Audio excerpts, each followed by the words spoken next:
Quizás lo habíamos olvidado, pero vivimos en un tiempo extraño. Quizás ya ni pensamos en cómo nuestra vida se vuelca cada vez más por nuestras pantallas. De media, miramos al móvil unas 100 veces al día. Es normal. La tecnología permite que lo tengamos todo al alcance de nuestra mano. Consumimos y producimos contenido, información. Compartimos textos, audio, fotos y vídeos, de nosotros mismos o de otros. Sin duda, la tecnología nos permite estar al tanto de casi todo, de conectarnos entre nosotros de 1000 maneras. Un mundo accesible donde los haya. Quizás ya no nos sorprende pensar que Internet sabe más de nosotros mismos que muchos de nuestros mejores amigos. A nosotros desde luego sí. Por eso vamos a encontrarnos con Gabriel Maciá, un experto en ciberseguridad, que nos explicará si navegar por Internet es tan gratuito como parece. Después, el escritor y filósofo Marcelo López nos dará algunas claves para entender por qué nuestras redes sociales e Internet se han vuelto tan imprescindibles para nosotros. Y es que, ¿necesitamos estar conectados todo el día?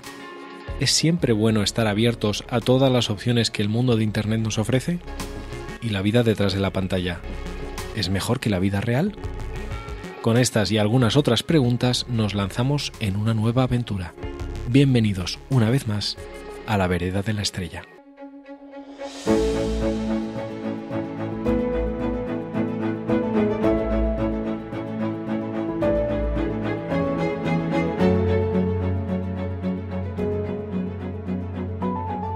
Bienvenidos a esta nueva entrega de nuestra Vereda de la Estrella. Hoy vamos a hablar de este camino hacia lo virtual, sobre cómo las redes sociales, Internet y toda esta virtualización de la vida puede estarnos afectando. Para eso estamos con nuestro primer ponente, que es el director del Máster en Ciberseguridad de la UGR, Gabriel Maciá. Muy bienvenido. Encantado de estar aquí con vosotros. Gabriel, ¿es tan inocuo navegar por Internet como parece?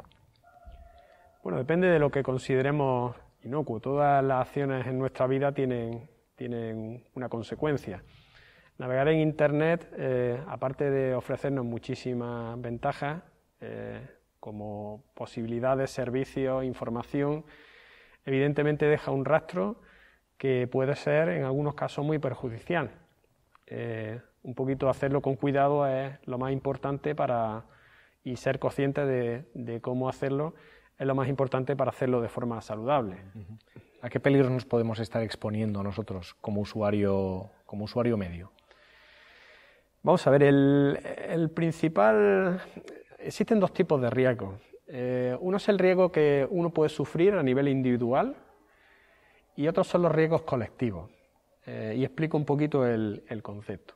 A nivel individual, los riesgos principales están asociados con las actividades criminales, como pueden ser, por ejemplo, el robo de credenciales, de correo electrónico o de cualquier servicio, pues para hacer extorsión con tu cuenta.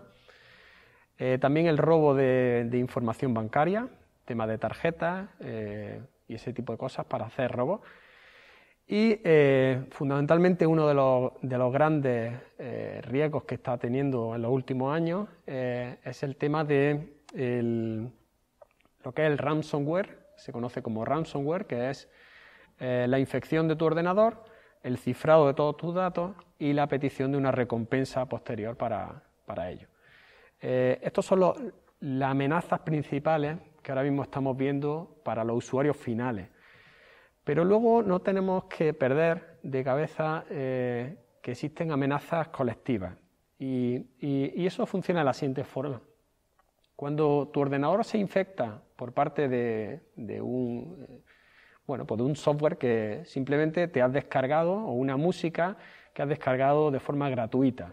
Hay muchos sitios donde te puedes descargar programas, películas, música y todo parece gratis.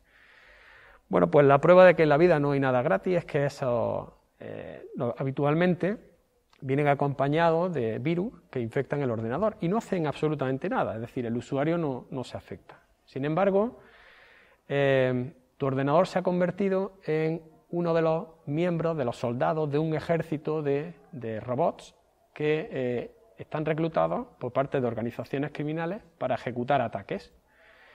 Y en ese sentido, pues es fácil que, sin tú saberlo, tu máquina se haya convertido en parte de un ataque. Pasando al tema de las, digamos, de las majors, Google, Facebook, todas estas grandes corporaciones realmente están recabando una cantidad de datos inmensa, ¿no? Gracias a los servicios gratuitos, además, que nos proporcionan, ¿no? Pero ¿qué peligro puede subyacer dentro de esta gran cantidad de información que ellos tienen? ¿Ellos qué hacen con esa información? Bueno, ellos, digamos que hay un par de elementos importantes a tener en cuenta. Una cosa es para qué sirven los datos ahora mismo, en este presente, y otra diferente es para qué sirve recoger datos ahora mismo y utilizarlos en el futuro.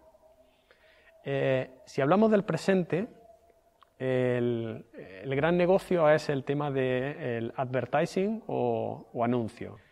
Eso en referente al presente. Pero si miramos al futuro, el tener unos servicios donde conoces muy bien cómo funcionan los usuarios, pues es fundamental para estas empresas. ¿Por qué? Porque primero, la venta de esos datos es una realidad subyacente que posiblemente no está declarada, pero en todos sitios se ha estado hablando de venta de datos para influir, por ejemplo, en elecciones o en este tipo de cosas, ¿no? ¿Se podría decir que en cierto modo esto es capaz de orientar un poco las decisiones que podamos ir tomando? Por ejemplo, si nuestros datos, por nuestro perfil que se va configurando, se sabe que somos votantes de tal tendencia o tal otra, se nos pueden anunciar determinadas informaciones que nos pueden cambiar nuestra tendencia política o en cuanto a consumidores para comprar esto, comprar lo otro, ¿no? Completamente. Además es que los estudios lo que hacen es analizar cómo impactar a sectores de la sociedad. Hay sectores de la sociedad que no se van a impactar publicando noticias en periódicos, sino haciéndolo por redes sociales. A eso hay que ir con un lenguaje desenfadado, publicando de esa forma un poco desenfadada. Sin embargo, hay sectores que necesitan una información que parezca más formal y más veraz, por ejemplo, un periódico o un medio de comunicación, un mass media. El estudio de todo eso forma eso que llamamos el análisis de los millones y millones de datos, de información, que es lo que se conoce como el Big Data. ¿Cuántos aparatos ahora mismo existen o puede haber en nuestro alrededor que están recabando datos de nosotros? Bueno, muchísimo. Desde el momento en el que el móvil es un compañero para prácticamente las 24 horas del día, todo se puede recabar. Pero es que el plan es mucho más ambicioso. El plan pasa por lo que se llama la Internet de las cosas, que no es más que una miríada de dispositivos que están conectados a Internet y que van enviando información y obviamente dándote servicio en base a eso. Luego ya, pues un poco en las teorías más recelosas, digamos, de nuestra privacidad, realmente cuando tienes un aparato como Alexa en tu casa o el mismo teléfono móvil, ¿no?, que tú puedes hackearlo, puedes entrar en él, ¿no?, y no dejas un rastro, ¿no? Y eso puede estar siendo una violación de la confidencialidad, ya no de la privacidad, ¿no?, sino de la confidencialidad de cada individuo de la que a lo mejor no tenemos constancia. Sí, eso hay muchos experimentos ya y bueno, muchos de ellos se han hecho públicos en televisión o en los que simplemente dos personas como estamos aquí conversamos al lado de un teléfono móvil sobre cierto tema y en poco tiempo aparecen anuncios sobre ese tema. ¿Cómo aparecen esos anuncios? Pues evidentemente se está haciendo un procesado de la voz y se está extrayendo información. Y eso no se hace de forma lícita. Recuerdo que te he oído una vez comentar que también hay una gran dificultad en el derecho al olvido. O sea, esta, digamos, cláusula que deberíamos tener todos de decir que se olvide o que se borre toda la información de lo que yo navego en Internet, que es muy difícil. Sí, efectivamente. Yo pienso que tristemente vivimos en una sociedad de la tecnología en la que la filosofía principal que existe en nuestras cabezas es que la tecnología va a ser la solución absolutamente a todo. Todo debe resolverse por la tecnología y todos creemos en esa tecnología, la tecnología y la ciencia. Uno de los grandes riesgos que tenemos es la ausencia de pensadores. La ausencia de pensadores, personas de letras, con esa visión humanista, que permitan definir hacia dónde vamos, que permitan poner coto a esa carrera tecnológica hacia cualquier parte. Es fundamental. Y esto del derecho al olvido no es más que un síntoma. Son pequeñas enfermedades que van saliendo a la sociedad, que hacen que como no estamos cosiendo una sociedad del futuro, pues van a abrir agujeros. El derecho al olvido es un problema muy gordo, porque cualquier vídeo que nosotros en un momento dado publiquemos en Internet, o nos publiquen, Internet, o el teléfono móvil, o cualquier sitio, puede estar eternamente. Ahora mismo no hay forma de controlar eso. Fenomenal, pues intentaremos estar protegidos y aprender un poco más de ciberseguridad todos. Muchísimas gracias, Gabriel, por acceder a nuestra invitación. Encantado de haber estado con vosotros y mucha suerte con el programa. Bueno, y hablando de filósofos, hemos traído a uno con nosotros que sabe algo de esto de la virtualidad, las redes sociales y el tiempo en el que vivimos. Marcelo López Cambronero, bienvenido. Muchas gracias. Tu reflexión a este respecto es que no es tanto el cambio tecnológico el que produce el cambio en nosotros, sino que hay un cambio previo en la historia que es el que motiva la forma en la que usamos y nos relacionamos con la tecnología. Sí, creo definitivamente que es así. Creo que es cierto que la tecnología para nosotros es muy importante, porque además es actual, la tenemos delante, y no solo como algo alternativo ya a la realidad, por decirlo, habitual, sino que está completamente imbricada dentro de la realidad, forma parte de la realidad, y no podemos separar, como a lo mejor hace unos años hablábamos de un mundo virtual y un mundo real. Lo que ha sucedido es que el mundo real se ha virtualizado, pero desde luego creo que es verdad que ha habido un cambio antropológico, un cambio en la manera de entender la vida, y la tecnología es una reacción, una forma de acomodarse a ese cambio que se ha producido en nosotros y que tiene que ver con una difuminación del concepto de yo, con un deseo de que la vida pueda ser más virtual, básicamente que consiste en la posibilidad de vivir muchas experiencias y de una forma muy acelerada. ¿Cómo se ha ido produciendo este cambio que dices tú, que supone una ruptura, digamos, con un modelo del pasado? Sí, bueno, yo lo sitúo fundamentalmente en las revueltas de mayo del 68 y en los años siguientes. Mayo del 68 es sobre todo una revuelta contra las líneas de sentido que existen en la sociedad. Quiero decir, cuando nosotros vivimos en sociedad hay una serie de propuestas de felicidad posible que la sociedad nos da, ¿no? Yo recuerdo cuando era pequeño que mis padres me decían que lo ideal era ser funcionario. No, eso es una propuesta de felicidad posible que uno se puede tomar en serio. Pues de la misma manera, en aquellos años, a principios de los 70, había una idea como muy clara de cuál era la vida que uno debía vivir, que algunos filósofos franceses lo sitúan como en 3 etapas, ¿no? Que es el colegio, la universidad, la fábrica. Uno ya sabía cuáles eran los roles apropiados que tenía que asumir en la sociedad. De hecho, incluso el Código Civil nos habla para explicar a veces de cómo tenemos que vivir diciendo un buen padre de familia. Y uno lee un buen padre de familia, ¿en qué consiste? Pues se sabía perfectamente en qué consistía ser un buen padre de familia. Esas líneas de sentido te decían cómo tenías que vivir. Pero los jóvenes del 68 rechazan esas alternativas, esas posibilidades, quieren buscar una manera más auténtica. Es una revuelta por la libertad. Y en ese sentido, digamos, el modelo actual, tú dices que es un modelo que se proyecta, o sea, el yo siempre se proyecta hacia un futuro, sí. Quiere tratar de vivir todas las vidas posibles, que sí. Eso es lo que caracteriza, según tú, digamos, al sujeto virtual de hoy en día. Efectivamente, porque los hombres a lo largo de la historia hemos sido fundamentalmente pasado. Cuando nosotros vamos viviendo en el tiempo, vamos construyendo una identidad.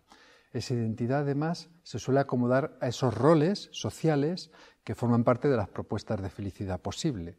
Bueno, pues pensemos en el American Way of Life, cuando se ofrece esa idea del hombre que trabaja en la gran ciudad, pero vive con la familia en los suburbios, mientras que la mujer se dedica a cuidar de los niños, que fue el boom de la familia nuclear y que aparece en tantas películas y en tantos anuncios publicitarios. Bien, nosotros ya no nos relacionamos con el pasado así. Cuando yo, que soy de un pueblo de La Mancha, voy al pueblo y alguien me pregunta ¿y tú de quién eres?, no pienso que la respuesta a esa pregunta vaya a decirle quién soy yo realmente. Pero quien lo pregunta, esa ancianita, todavía lo piensa. Sin embargo, yo lo que quiero decirle es qué es lo que he hecho y sobre todo qué es lo que voy a hacer. Porque nos sentimos siempre abiertos a la posibilidad del futuro. Hablamos constantemente de los proyectos, de los sueños, de lo que queremos realizar. Siempre nos estamos lanzando hacia un yo posible, de alguna manera no queriendo que el yo que ya somos determine completamente nuestra existencia. Estamos hablando entonces de una sociedad en la que viajamos, el turismo, usamos redes sociales y picoteamos a lo mejor en varias relaciones, ¿no? Y no nos quedamos con ninguna. Estamos siempre como dispersos en una conjunción de posibilidades, ¿no? Sí. ¿Por qué nos cuesta? O el cambio entonces fundamental es eso, que huimos de un espacio concreto donde se nos dé un verdadero sentido. Claro, huimos de la concreción. Huimos realmente, valga la redundancia, de la realidad. Huimos de la realidad. Porque la realidad tiene lo que tú has dicho, que es concreta. ¿Y qué sucede cuando algo es concreto? Que conlleva también sufrimiento. Todas las relaciones humanas que se proyectan en el tiempo, que tienen una duración, conllevan sufrimiento, incluso las más queridas, las relaciones con los hijos. Y nosotros no queremos que la rutina, es decir, que la realidad nos cerque, de tal forma que podamos siempre salir y poder vivir la mayor cantidad de experiencias posibles, estando siempre abiertos hacia el futuro. Si nosotros concretamos mucho la realidad con relaciones estables, tanto de amigos como relaciones sentimentales, como en el trabajo, acabamos cerrando ese núcleo de posibilidades de experiencia. No queremos eso, queremos poder viajar, como has dicho, poder consumir, tener siempre delante de nosotros un horizonte de posibilidades. Y aceptamos cada vez menos que el pasado, lo que hemos vivido, la concreción de la realidad, limite esas posibilidades. Realmente ese es el cambio de época, ese es el giro antropológico, que ya no vivimos dependiendo fundamentalmente del pasado, como esos hijos que ocupaban la profesión de sus padres, que nacían en el pueblo y podían saber perfectamente cómo iban a vivir, porque desde el momento en que nacían, lo que iba a ser, lo que ellos eran y lo que iban a ser, estaba concretado por el pasado. Bueno, en ese sentido, Marcelo, una de las reflexiones que haces en los textos, ¿no?, que yo he leído tuyos a este respecto, es que en este proceso, digamos, de interacción de nuestros yoes, que siempre se proyectan al futuro, de repente llega un momento en que nos volvemos una amenaza los unos contra los otros, ¿no? Porque de alguna manera ese choque de unos contra otros choca contra nuestra proyección, se vuelve concreta la relación y en ese sentido se vuelve como algo hostil, una amenaza para nosotros, ¿no? Esto... Sí, es exactamente así. Fíjate, por ejemplo, si pensamos en la fidelidad dentro de una relación, en cualquier momento, cuando yo me relaciono con otro, tengo una expectativa sobre el otro. Por eso aparecen los roles sociales. Yo espero que el otro se comporte de una determinada manera. En cualquier circunstancia, un entrenador del equipo de baloncesto de tus hijos, cuando entras en un banco y te sientas con alguien, tienes una expectativa de comportamiento. En las relaciones personales sucede lo mismo. Porque cuando nosotros tenemos relaciones personales y además empiezan a ser profundas, el otro empieza a convertirse una amenaza hacia mí, porque mi propia proyección hacia el futuro, mi inconcreción, le impide a él ser lo que es. Resulta una dificultad. Él necesita, para poder apoyarse y seguir hacia el futuro, poder contar conmigo en un determinado plano, tener unas certezas en la relación.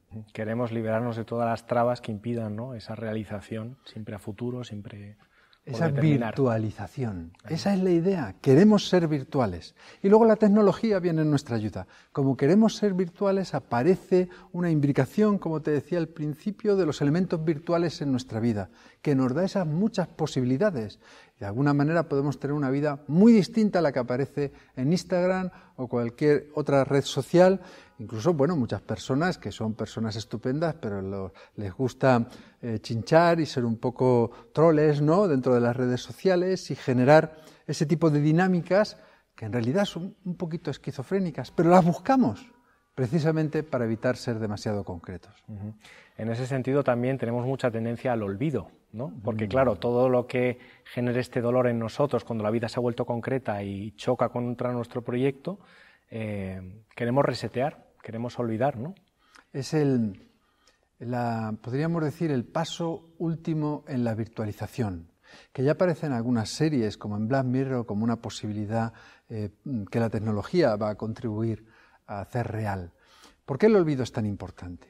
Porque en la medida en que lo que me ha pasado es un hecho, es real, tiene todo el peso de la realidad y determina mi subjetividad y mi conciencia, produce lo que llamamos un trauma. Es ya inevitable, es algo que ha sucedido. Y la capacidad de olvidar permite que la vida sea absolutamente virtual, porque por mucho que virtualicemos el resto de las relaciones, el resto de nuestra vida cotidiana, siempre el pasado genera un depósito en nosotros.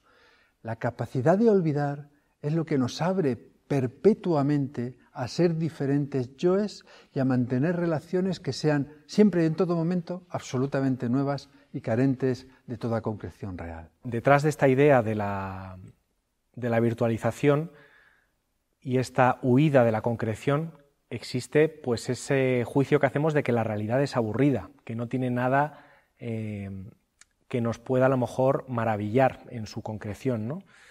Y por tanto, y también la idea de que estamos mal hechos, de que hay algo en el ser de las cosas que tiene que mejorar, que no está bien del todo y de lo que hay que rehuir, ¿no?